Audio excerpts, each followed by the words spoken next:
To begin this afternoon session, we will have a presentation on making sense of big data and why my wife thought I was a woman. To be delivered by Mr. Will Adeney, and I'm fortunate enough to provide this background. Will is the Vice President for Marketing Analysis with OgilvyOne Asia Pacific. Will leads a team which delivers data-driven and CRM marketing consultancy to clients. Will helps clients harness the power of their data, build engagements and relationships with their customers, and shape their marketing organizations to leverage opportunities presented by data-driven digital marketing. Wow, this is really big data. Will has delivered innovative solutions for brands including British Telecom, Singtel, Mercedes-Benz, Nissan, Renault, Nestle, and Unilever. Will started in data analysis and database marketing in 1988 and has both client-side and agency experience. Passionate about social CRM, advanced data modeling, and most importantly, making marketing pay. He headed up a number of data practices of well-known agencies such as Tequila, TBWA, RMG Connect, JWT, and was previously a partner at Tequila London. He became a DMA Awards judge in 2000, having won several awards himself in the innovative use of lifestyle data. Since joining Ogilvy Singapore, the data practice has also won several awards for insights and data strategy. He is a regular public speaker on social media measurement and ROI social engagement. So, ladies and gentlemen, Mr. Will Adeney. Thank you very much. Thank you. Thank you. Very, very warm welcome, and I'm almost embarrassed. For those of you, I'm going to take my jacket off, actually. I'm probably going to get slightly more down and dirty to this. We've got a limited amount of time. I realise we've got quite an awful lot of slides, so I'm going to roll the sleeves up, get hold of your seats, because this is going to be a roller coaster of a presentation. For those of you who don't know, Ogilvy is quite a large agency. We're probably one of the largest in Asia Pacific, the largest global network globally. We've got around about 245 analysts globally. We've got 87 of those actually in Asia Pacific. And I'm very glad to hear, pleased to know actually, that we've actually got a very strong team here in Manila. Very strong, about 4 or 5 people that we do a whole spectrum of work for. I put today's presentation of basically is making sense out of big data and why my wife thought I was a woman at one particular point. We'll come on to that later on. But what I want you to do today is basically sort of, when I was putting this presentation together, I thought, what do we need to do? And in fact, what I'd like you to do is to take essentially 2 things away from you. Take some knowledge about how we can do all our jobs a little bit better, and hopefully, if it's entertaining, that's all good too. Now, in the morning, I get up at around about 6:30. I switch on the lights. My wife wakes up, have breakfast, normally read the morning paper, but I normally read that digitally on an iPad. I get on the MRT in Singapore, where I live, and on the MRT, and in fact, actually, I start to catch up on the emails that people from around the world have sent me on my iPhone. I get to work and actually use a card that scans me in through the door. While during the day, I probably peck away at the laptop, sending a few emails out of people that have sent me emails overnight as well. If I'm lucky enough, I get to the gym. Obviously, you can see I haven't been lucky enough lately. And then on the way home, invariably my wife goes, "Can you pop into the supermarket to pick something up for dinner?" Where I normally call her and say, "Okay, so what is it what else do you want?" At the weekends, invariably my children are playing online on video games. We watch TV on cable TV, so the cable company know a little bit about what I'm watching. And on Sundays, invariably we sort of Skype Granny back in the UK so she can catch up and say hello to the kids. And at the end of the day, I'll normally invariably fall into bed reading basically the latest book on my iPad or tablet. Now, with all of this information, it leaves a massive data trail. And in fact, most marketing departments, big and small companies, actually don't take advantage of the information that we have available to us. It's not just that we don't take advantage of it, but actually the data analysis that we can do on that data that gives us a marketing advantage, we seem to have lost our corporate memory. What I mean by that is that, just casting back in time a bit, in a brief history of time, is that it was around the 1800s, it's a long time ago, like 150 years ago, that marketing suddenly took its place. We had people like John Wanamaker, who was the founder of modern retailing. Yeah, he founded the first department store. In fact, John Wanamaker was that guy that basically said that lovely quote about, I know that advertising works, I just wish I knew which 50% of it worked. Yeah. Aaron Montgomery Ward came up with the first catalogue, and Richard Sears, in fact, Sears is still one of our clients today, invented the first catalogue ordering book online, or not online, just catalogue ordering book. And actually, quite soon after that, this guy, Claude Hopkins, basically came up with this lovely quote, says, "The time has come when advertising has, in some hands, reached the status of science." What a fantastic quote. We know what is most effective, and we act on basic laws. Kind of, in the 1920s, we'd cracked it. We knew basically what direct marketing was, we knew how to make money out of it, and we turned it into a science. Not long after that, mass media came along. This changed the whole game. And this is the first ad of any TV commercial worldwide. America runs on Boulevard time. And that's it. It's a pretty boring advert. I'm sure you will agree. And I'm sure the creatives amongst us can say, God, haven't we come a long way? Yeah? But at this time, suddenly mass media became upon us, and it became a massive opportunity for brands to reach out there and to go to large proportions of the population. And in fact, it's at that stage when, in fact, actually the previous speaker, whoever was here this morning, heard about basically how econometric modelling and how statistical modelling can actually allow us to understand the performance of above-the-line media. Okay?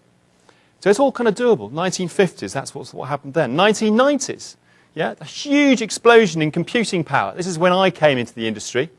Yeah, CRM and loyalty programs, customer satisfaction. Remember customer satisfaction, the Net Promoter Score. Yeah, Net Promoter Scores are directly linked to long-term business growth, it said. So everyone started to follow it.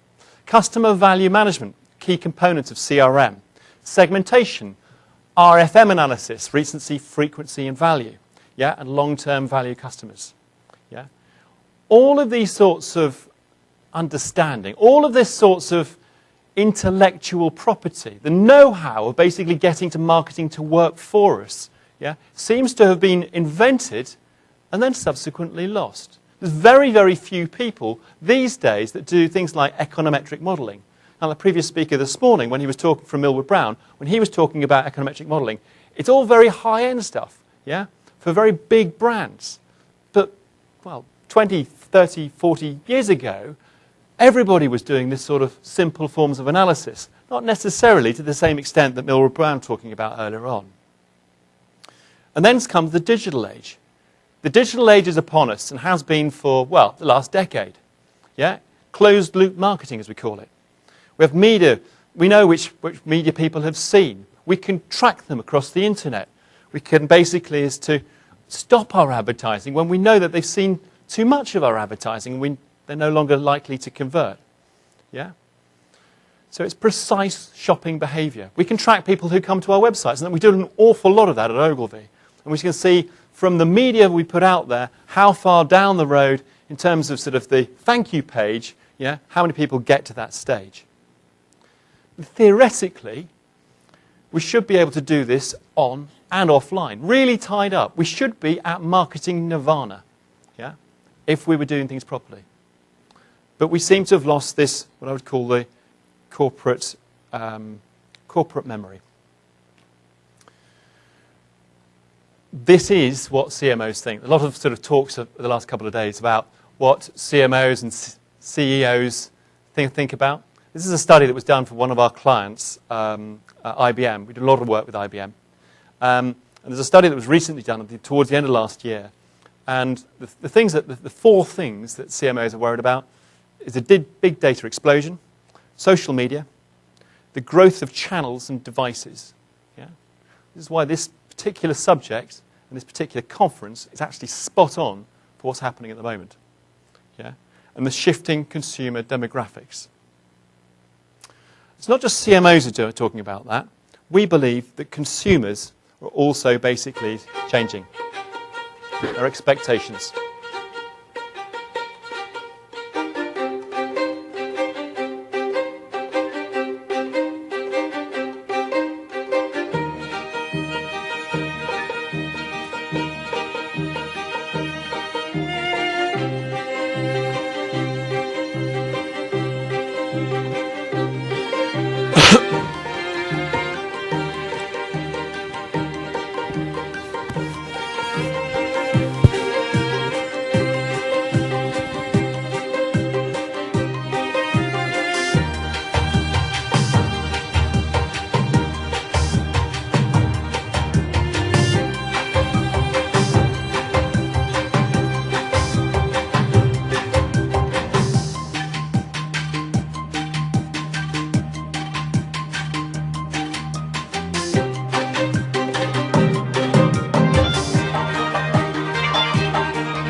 As I said, obviously IBM are one of our key clients, and this is one of the things that we do on behalf and in partnership with IBM. Consumers have changed enormously. They are the ones that are in control these days.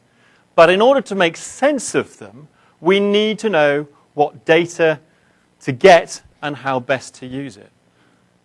The type of data that's available to us is enormous. And big data is coined big data because there's more of it, there's more breadth of it, there's more depth to it, and it's coming to us faster than ever before. So how do we start to make sense of it, and how do we start to make use of it? Okay. At Ogilvy, we have some marketing principles, some tools that we have in place, and I'm just going to take you through 3 of them. And we call this under the umbrella of what we call math marketing. First thing I'm going to take you through what we call 3 steps to marketing planning. And you can take notes, but this presentation will be available to you afterwards, and I encourage you to download it because some very useful tools in this presentation that you can use. We don't believe in precious IP on this. The second one is effective measurement. And I think that's one of the recurring themes that's happened over the last 2 days is I really haven't seen anybody put forward a strong plan for how you go about effective measurement. In fact, actually, one of the things I would echo from Millward Brown's presentation this morning was that actually you should start by setting up your effective measurement first. But I'm going to come to that later because I'm going to show you some of the sexy stuff first. And then lastly, if we've got time, we're going to talk a little bit about organizational change and how you can basically is to encourage your own organizations to become more aware about the issues that are at stake. All right, 3-step marketing planning. Prioritization, determine who we need to target. Personalization, determine what to target them with. Yeah, and then the precision, determining where and when to target them. Okay. First of all, prioritization. We have a planning tool that's called Fusion. At the beginning of Fusion is this thing we call the Ambition Star. And all it is basically answering 5 key questions about the market and the environment that we're operating in. And for each category, we're talking, or each of these chevrons, there is a key question. If you can answer that question directly, yeah, you get a very good sense of how to answer the problem that you have at stake. So instead of just starting to say, you know, in terms of the company, what do you know about the company you're trying to address, the ambition of the company? It is directly about the ambition of the company that we need to address. So if it's Nissan, as an example, they want to sell 300,000 cars in Russia, yeah, that's their ambition. We don't need to know anything else other than about Nissan than that. Yeah. Now, once we've got to the nub of our ambition, of what our real business problem is, we use a technique called customer journey mapping. Now, customer journey mapping is essentially looking at each stage of the purchase cycle, or the purchase flow, yeah, or the purchase cycle. Now, the purchase cycle can be one of three things. It can be basically an annual cycle if you're a subscription-based company. It can be basically an immediate purchase cycle from when you sort of wake up in the morning to basically is how you end up in terms of the shopper space. Yeah? Or it can be done on a life cycle from when you first adopt a client or a customer to basically as to how you manage that relationship over time. So it's up to you how you define the phases. And there might not be 4 phases. There could be 5 or 6. It could be 3. Yeah? And it works on the same principle that we talked about yesterday, and I can't remember the guy's name now. We talked about the awareness, yeah, intention, desire, and action. Yeah? It's the same principles of the purchase flow and the purchase funnel. The important thing with this is this sort of long, pink, wiggly worm in the middle is the key to success. The pink wiggly worm in the middle is basically showing us what the customer experience is now and where we would like to get them. And the gap between the two is our messaging opportunity. Where do we want to basically make the biggest fundamental behavioral change? Okay. And against each of those things, we map the data that we need in order to create that dialogue or communicate at that point. So it's very simple. As if we can see that we've got a problem with awareness, people don't know about our product, well, actually, how do we go about increasing awareness, and what is the right channel palette in order to communicate that lack of awareness? Yeah? Okay. And once we've done all of that, we can come up with a framework of how we define what we call a segmentation and targeting strategy. I'm not going to go into this in an awful lot of detail, but in terms of CRM and in terms of digital marketing, there are lots of different ways in how we can start to categorize customers. Somebody yesterday talked about the ABC1 male 25 to 34-year-olds. That's an okay way of targeting if that's all that you've got. Yeah? Well, what we would call that is a call of a primary lens. Yeah? It's a way of starting to describe customers at a very high level. Now, it's okay to describe that for creative types because it gives them a key of basically is the audience they're trying to address. But in terms of targeting practice, it's pretty rubbish. Yeah? So therefore, we use a whole series of what we call secondary lenses. And these secondary lenses are if you like, they're the sniper's rifle of the direct marketer's armory. Yeah? And we can build up a whole second of secondary lenses. And this is an example that we developed actually for Myer, which is an Australian retailer. We do a lot of work for Myer. They're like a department store, sort of similar to Debenhams here in Manila. And for them, we build up a whole series of what we call propensity models that we can basically have a really clear understanding of which individual is likely to buy into which category. Now, this helps us in terms of direct marketing and in terms of CRM.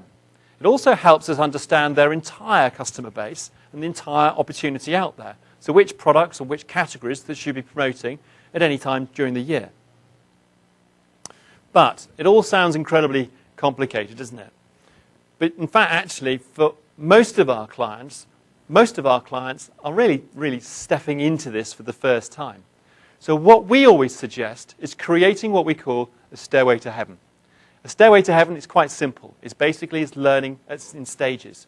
This goes back to one of the whole tenets of direct marketing and social CRM. It's basically you can't achieve everything right now. And a lot of our clients, in fact, are big FMCG or CPG manufacturers, yeah? The likes of Nestle, Unilever, Procter & Gamble. They're all wanting to get into CRM or social CRM in some ways. And this is the first time they've made these sorts of steps into these sorts of arenas. Now, we can't expect them to have the same degree of sophistication as the people like Maya, who have been doing database marketing for decades. So we set them off on basically as a roadmap of customer discovery. And we set out basically for them what we call a customer insight discovery journey. So don't be overambitious. Basically set out your plan and set it out with simple things that you can achieve at each stage. And at each stage, you're becoming more and more sophisticated. But by doing that, you're demonstrating to your bosses, your CMO, your CEO, and your CEO can demonstrate to his shareholders that you're making progress. And if you're making progress, you can reinvest in terms of increasing the sophistication of what you're doing. It sounds quite simple, doesn't it? But once you've done all of that, you can then start to basically really understand your customer life cycle. From taking the people from lead generation to onboarding them into your brand, building the relationship with them, and then maintaining them. And winning the people back that you feel that are most valuable to you, yeah? And maintaining and leveraging the loyalty of those people who are your greatest advocates. This is a very simple CRM program that we've developed for an FMCG company. It's a very simple blueprint, but actually this blueprint is not rocket science. We could all do it. And actually this blueprint's become almost like a global blueprint, basically for consumer goods manufacturers, yeah, throughout the world, and actually how they're onboarding people and how they're starting to build relationships with consumers. Okay, precision. This is probably the one slide I'm going to spend the least time on. But in fact, it's probably one of the most significant ones. It's certainly the least sexy. Determine where and when to target customers. There is a new wave of marketing technology out there. I don't know if you know of these platforms. IBM have a platform. It's called Unica. They're our clients, so we have to plug it. It's a great platform. But it actually is it's not an inexpensive platform, shall I say. Super sophisticated, and it can do an awful lot of different things. There are other platforms. Neolane is a new kid on the block. It's a French company. And in fact, one that we're developing at Ogilvy called CSB. And CSB is like Neolane, it's like Unica. It's what's called a trigger-based marketing platform. The new wave of marketing is basically costs a lot less than it ever used to do. And this is, in fact, why FMCG manufacturers and, in fact, telcos and banks and a lot of people that are out there are getting into CRM really for the first time in a serious way. Because the cost of technology has gone through the floor. And the ease at which you can do it has also changed dramatically.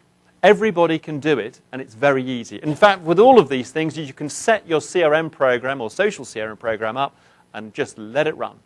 Yeah, it's as simple as that.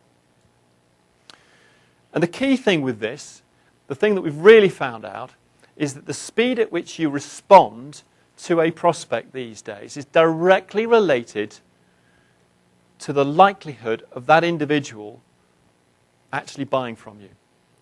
Now, I used to work in the automotive industry for many years, and we did a big study globally. And one of the sort of test beds for this was a very innovative automotive dealership near Santa Monica in Newport Beach in California called Fletcher Jones. And they were of normal automotive retail franchise dealership, and they were running a normal thing that advertised in the local press.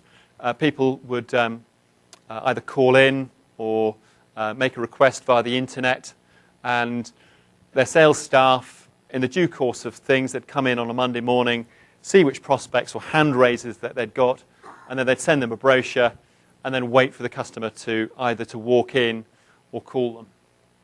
Then we started to basically do an awful lot of testing with them. And what we found is that we were pushing it to the nth degree, whereby is that when they knew if they could contact the customer and book a test drive within 15 minutes of that individual contacting Fletcher Jones, they would guarantee the sale.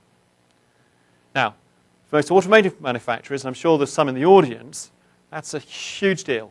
Because in fact, actually, it's less than 1 in 4 people who come in for a test drive eventually normally buy the vehicle or buy the product.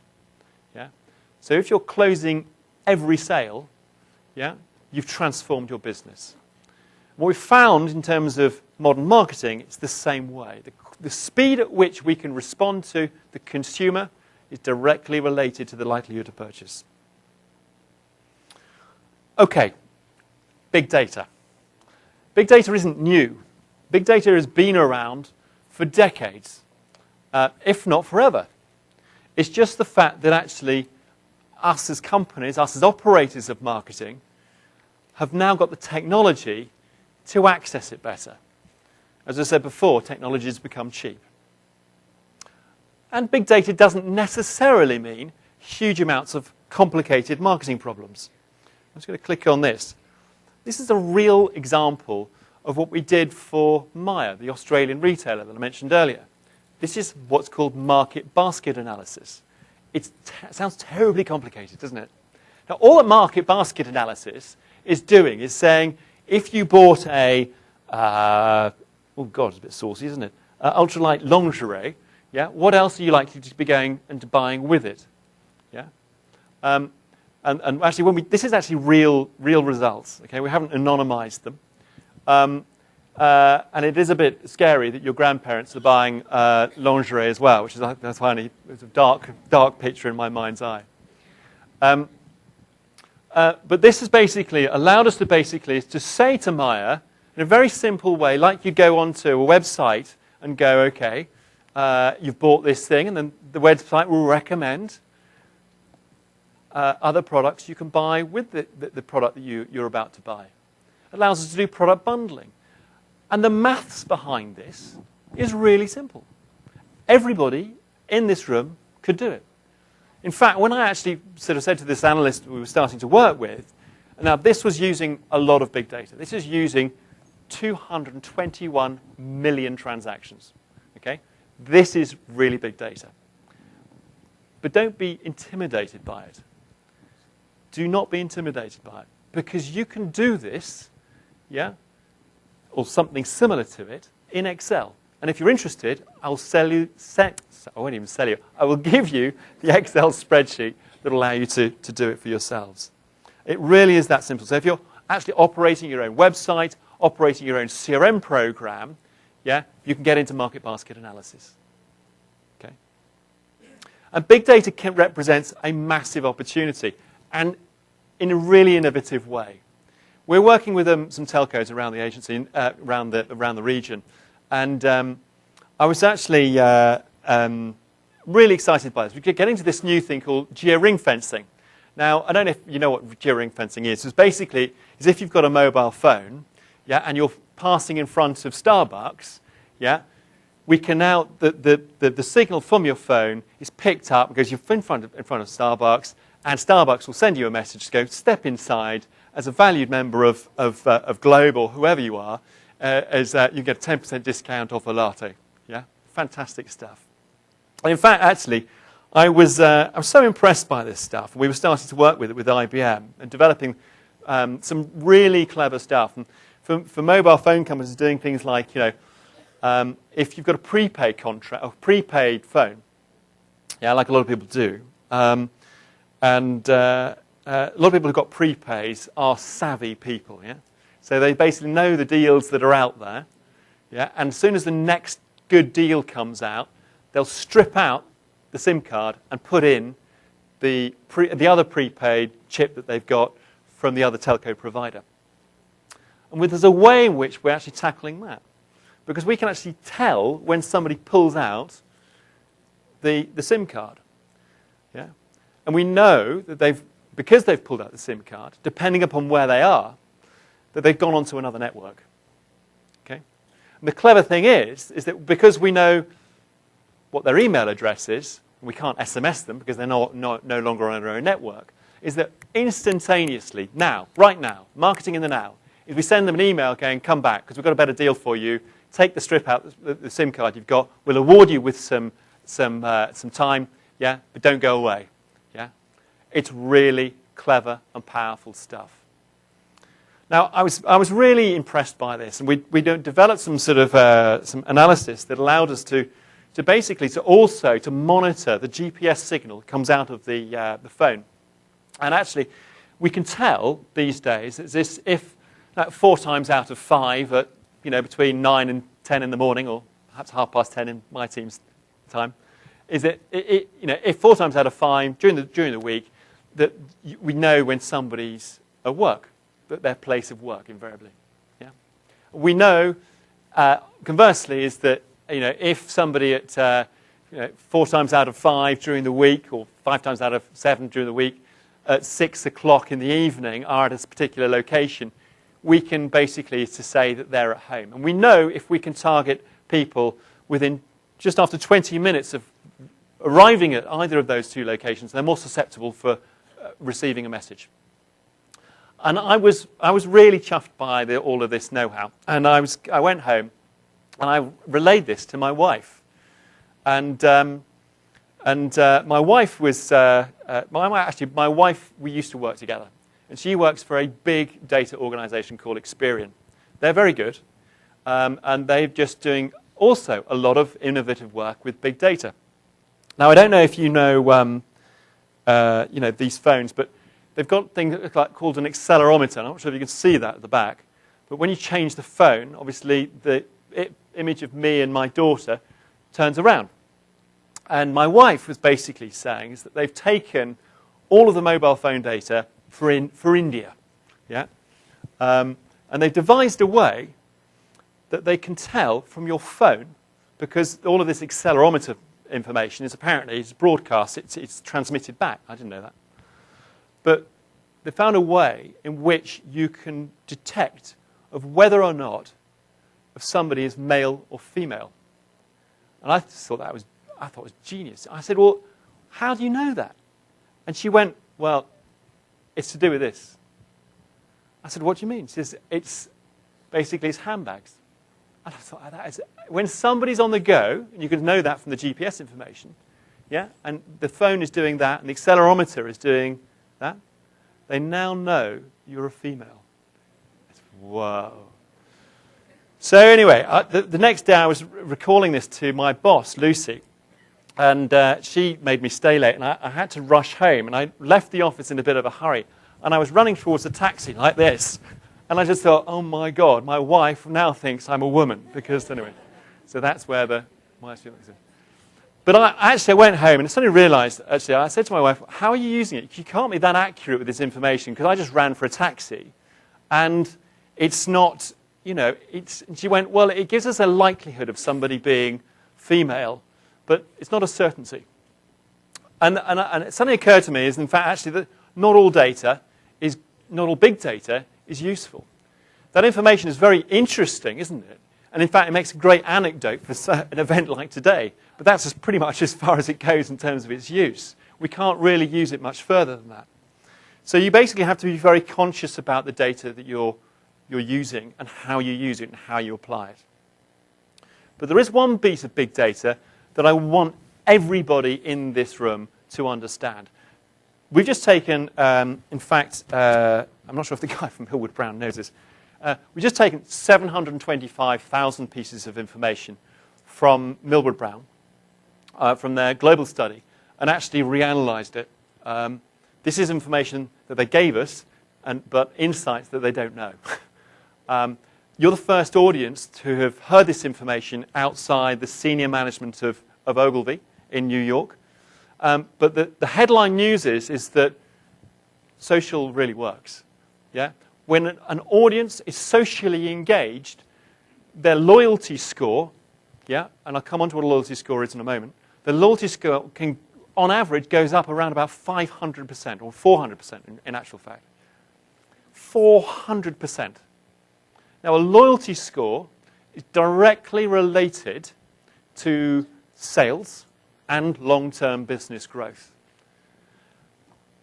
And there's a couple of nuances within this. There is basically loyalty and social engagement. Social engagement,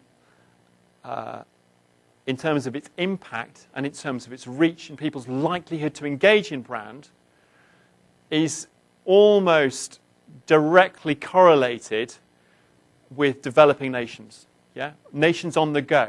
Nations like the Philippines. This is why it's so relevant today. Yeah?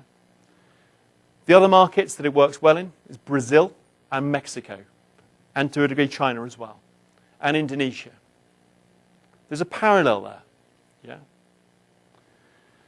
And it doesn't just have an impact on those people who you'd consider normally loyal. Yeah? What social media and social engagement is doing, it's releasing people's inert loyalty towards brands. It acts as an accelerant towards brand loyalty. And I would desperately encourage all of you to get into some form of social engagement with your own customers and your own clients if you're not doing it already.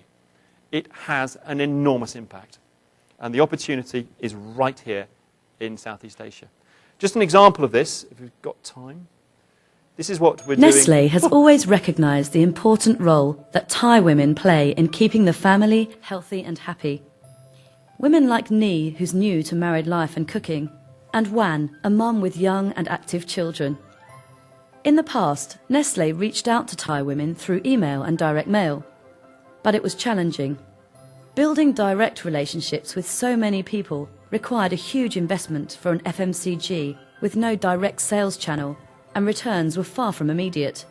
So, whilst Thai women like Ni and Wan appreciated the relationship, Nestlé's challenge was clear. How do we transform our engagement with customers to better answer their needs and cost-efficiently drive scale? We started by listening, and in doing so found the answer. Women like Ni and Wan were already embracing social networks. These places were free, accessible, and made ideal forums where they could share the joys and pains of the family manager. Once we understood this, we saw an opportunity to build a new type of relationship. The result was Nestlé Circles, a social platform that is more like an online coffee morning than a traditional brand site. In the past, we'd focused on the sales value of each customer.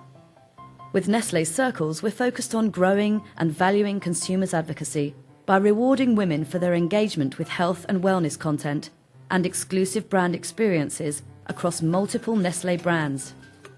So, Ni and Wan can now get together with other women, nutrition bloggers and industry experts and learn, share and contribute to the conversation. They are rewarded with points for every social action they take, content they share and friends they recommend. These points can then be used to redeem Nestlé gifts and uniquely nutritious experiences. So, Ni, Wan and their families are healthier and happier. Nestlé is happier because they can easily identify and reward their highest value advocates and confidently scale the program by investing every dollar against the right people. In a nutshell, we're rewarding people for their brand engagement. We recognise that brand engagement is a massive issue for brands like Nestlé. Yeah, we're not just looking at it in terms of the transactional value. We're looking at their what we call the network value, and the network value is made up of two things: is their collaboration, yeah, and their co-creation, yeah. And for those two things, we use a point system, and we use a basic segmentation system called RFM. RFM is very, very basic. Everybody here could do RFM. Yeah, it's recency, frequency, and value. And out of an RFM model comes some very obvious strategic directions and treatments of basically is within any CRM program. This program is basically, as the video suggested, is made up of sort of two levels of what we call I points. There is the points that we reward customers with, but there's also the points of actually how we value customers. two separate systems, but basically allows us to is to identify the most highly valued groups of customers for us to is to leverage their loyalty. It also allows us to identify those people who have been highly valuable to us that we want to win back, or those people who aren't at that value stage yet that we need to upsell or cross-sell. But, and this is the thing, is that it's not getting over super complicated, is that we also want to basically engage these people when they are on the site. So we use is what we called, I can't remember the name of it, custom advanced element tags. We tag a site, so if when somebody logs into a site, we don't have to ask them of what they like or what they want. Yeah? Because in fact, we're recording it automatically against their profile. Yeah? And after a period of time, we've worked up what pieces of content that they like. And we use techniques like market basket analysis, remember that simple Excel spreadsheet I talked about earlier, to also offer up other pieces of content that they will like. Yeah? Amazon-esque. But it's not rocket science. All of our clients haven't got the same budgets as Amazon. Yeah? But we're doing Amazon-esque things on their sites in order to create really relevant content and really relevant engagement. And in terms of this Nestle example in Thailand, we've seen that engagement has rocketed by about 400%, 415 to be precise. Yeah? And it's the content that really is the thing that's going to rock your client's customer's boat at the end of the day. Yeah? Is if you're engaging people with the right content, the right messages, they'll stick with you. Okay. And that's the market basket analysis. Right, okay. That's some of the sexy stuff. Effective measurement. Yeah? How do you do it? What do you want? What do you need to know about effective measurement? Begin with the basics. Do things in stages. Align the metrics to objectives. What do I mean by that? Use financial and non-financial metrics. Everybody over this whole seminar has been about ROI. Don't just use ROI because it's not the only thing that matters. Yeah? There are lots of other metrics out there that won't give you ROI, like brand awareness. Yeah, that doesn't give you a brand. You need brand awareness in order to get that ultimate ROI. So use a mixture of them. Use statistical modeling. That sounds amazing, doesn't it? I'm saying to a whole crowd of non-statisticians, use statistical modeling. Well, actually, you can use statistical modeling, very basic forms of statistical modeling, in Excel. And in fact, it does it for you. So just test to say whether or not your spend in one area is correlated to your sales, as an example. It's incredibly easy to do. I think one of my overriding messages from today is about be brave. Yeah? Step into areas that you might have thought were super complicated and for the nerds of this world like me. But in fact, actually, it's nerds of the world like me that try and mystify all of this stuff and turn it into a dark art. When in fact, actually, a lot of it is very simple. Okay? And use a marketing dashboard. So learn in stages, adopt that stairway to heaven. Ask the right questions. Who are your best customers? How can I find the best prospects? What drives profitability? What makes customers and prospects engage? When you're setting out a KPI framework or measurement framework, start with the marketing objective. You can only have one marketing objective. But surround that objective, what I would call that one single-minded proposition, if you like, with goals. So if your marketing objective is to increase the size of your company by X amount, the goal could be improve retention, improve acquisition, yeah? Improve customer satisfaction. There's a whole series of goals that might relate to that one objective. But against that one objective, you have metrics. Now, you have the KPI metrics. Now, KPIs, we all know what KPIs are, don't we? They're the steely metrics that our bosses give us in order to get our bonus at the end of the day. Yeah? But steely metrics don't explain why. There's another form of metric, what we call a diagnostic metric. And the diagnostic metric is a metric that gives you the lever. It gives you the answer. It allows you to explain what's going on. So build out your KPI framework, and against each goal, put a KPI and put a diagnostic metric. A KPI could be a number of visitors to a site. A diagnostic metric will explain where these people have come from. Okay. And do a dashboard. We have a dashboard. It's fantastic. In fact, we have got lots of different dashboards. I'd like to show you today. We haven't got time. Here's a lovely dashboard, which I think is a lovely example of a dashboard. Dashboards these days can be incredibly visual and incredibly interactive and don't necessarily cost a fortune. We're developing one that looks very similar to this, that literally costs less than $1,000. Yeah? So if you're interested in a dashboard, talk to me or Ellie about basically is how we can do it for you. Last not least is organize your own organization. I'm not going to spend any time on this because we've kind of run out of time. But identify the skills you need, create centers of excellence in order to do those skills, pull in external specialists when you need to. But use that sparingly because it's going to cost you money. Create a broad aperture, or identify broad aperture skills and specialist skills. Identify the things you need to buy in and those that you don't. And most importantly, create the culture for change. One last note, if I can overrun by 1 minute, is that in all of this, in terms of big data and the new consumer, there is a trade-off.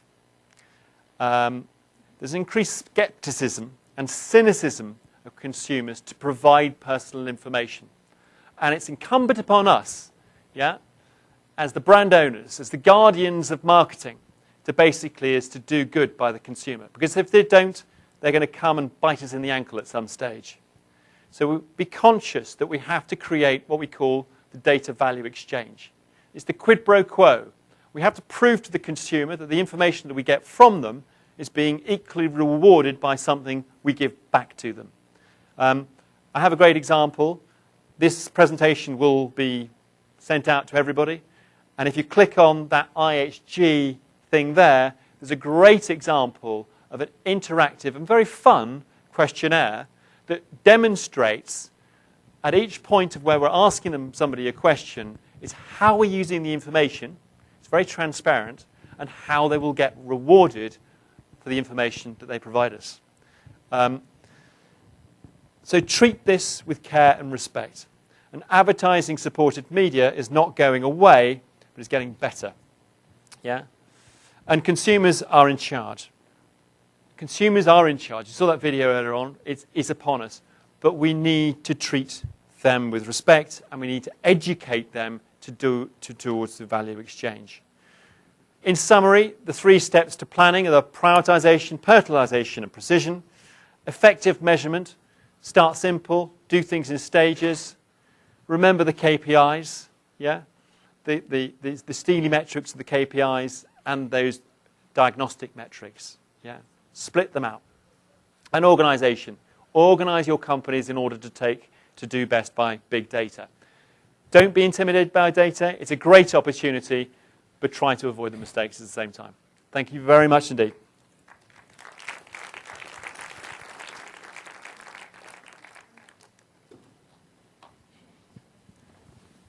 Thank you, Will, for that. Could you join us for a couple of questions? I'll put this down there. Oh.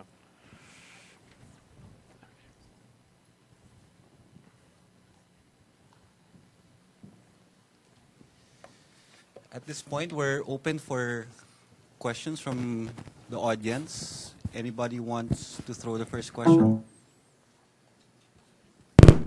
Well, I guess while the crowd's warming up, perhaps I have a basic question to ask first. In this age of big data, what would be your advice for a company? Where does he start to capture the opportunities? I think one of the I'm just going to move that up a bit. It's a very good question, actually. I think one of the overriding messages that I'd like to get across today is not to be intimidated by it. You've seen some of the examples there. One of the ones for Maya, which looks super complicated. The only difficulty with that is basically just the volume of information.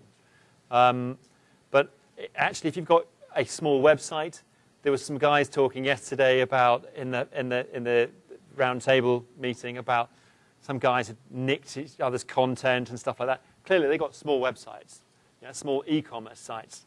But you can do things like market basket analysis incredibly easily in things like Excel. So to get started, just get going. Be brave. Step into it. Start learning Excel first. Start learning it. No, but it really is that simple. And if anybody needs to get to do this, we can sell them the Excel spreadsheet, and you just literally just cut and paste your own information into it, and you get your own results out. It's that simple. I guess a connected question here is, in a country like the Philippines, which is basically, I would say, in Touchpoint, it's 30% digital and 60% still analog in terms of media exposure. What would you consider opportunities and challenges for big data in the context of the Philippines? Yeah. Okay, a couple of things. Firstly, that we about the social thing is that the Philippines is incredibly socially connected, more than most other markets in the world. And we also know, in terms of social connectivity and brand social engagement, it has a massive impact. So if you're not in social already, as I said before, it's basically is get going. It really is that important. We've got solutions these days at Ogilvy that developing literally a Facebook app, not even just a Facebook page, but a really sophisticated apps. Yeah, you do it by subscription model. You basically just sign up, and it's self-service, and you basically you do your own game, your own quizzes, your own. Yeah, there's 1,000 different ways you can do it. For a couple of $100. Get socially engaged. Yeah, create the content, keep them going, bring them along with you. That's social connectivity. I would say about sort of the broader spectrum of media overall is that not many people today have talked about the relationship between digital and above the line, or we work with a partner of ours called Market Share Partners, who are big in this space, and we know that digital is a massive driver for above the line media and vice versa. So above the line media is still relevant, and it's still relevant hugely in the Philippines. So I guess it's complementary. It is complementary, yeah. Figuring it out is more complicated sometimes. Are there any questions from the audience? None. It's fine, there aren't. Okay, I guess I'll just throw one last question, and I guess in this day and age, for big data, how would one uphold privacy protection when it comes to having a very active way of getting the insights from the consumers using big data? How do you uphold it? Yes, rather than not abuse, but uphold privacy protection. I think we as brand guardians have to take a stand on this, in that it goes back to that last point I was making in a way, is that consumers are becoming more skeptical. I think people in Asia, and I guess this goes for the people in Philippines overall, have always been quite wary and skeptical of e-commerce, until now. But I think the brands have to demonstrate trust, that they're trustworthy, should I say. And they can only do that by protecting data in the right way. And it's that demonstration that actually some brands in some places do quite well. One of the clients that we've got is IHG, and they make a promise. And they make a promise to say, if you provide us your data, we will not abuse it. We will not send it to anybody else. We will not basically share it with anybody else. It's kept secure.